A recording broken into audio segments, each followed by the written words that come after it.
Hi, my name is Joey Papa. I'm a coffee consultant, and today we're going to learn how to make a Rooibos tea latte. Rooibos is a type of tea, also called red tea, that stems back to southern Africa. And actually in Africa it's called stick tea because it looks like little sticks or little twigs laying around. Well, this tea is an herbal tea. It also has a lot of claims on it that it's very high in antioxidants and can potentially even help with seasonal allergies. If you want to make your own Rooibos tea latte at home, it's very simple. All you're going to need is an espresso machine for the sake of the steam wand.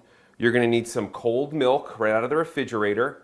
You're going to need 2 tea bags of Rooibos tea and some sugar or vanilla syrup depending on how you want to flavor your Rooibos tea latte. All right, well the first step is to take 2 Rooibos tea latte tea bags that you could purchase at any grocery store. You're going to go ahead and open those up, place them in your cup.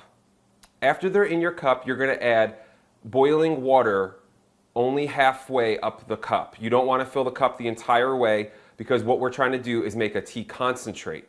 So fill it up halfway, and while the tea bags are steeping, which they should steep for about 2 to 3 minutes, just leave them in there in the hot water. You can go ahead and steam your milk.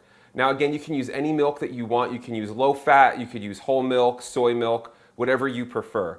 You're going to fill your carafe up halfway, and then you're going to take your milk, you're going to put it in your steam wand, turn your steam wand on, and you're just going to want to scratch the surface of the milk for 2 to 3 seconds, and then submerge the steam wand completely in the milk until it comes to, until you hear a rumbling or it becomes too hot to touch. Then you can pull it out and turn off your steam wand.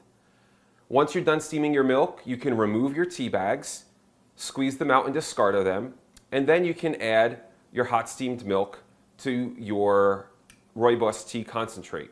Again, you can add extra sugar or vanilla syrup to it depending on how sweet you prefer your beverage to be. Again, my name is Joey Papa, I'm a coffee consultant, and today we learned how to make a Rooibos tea latte.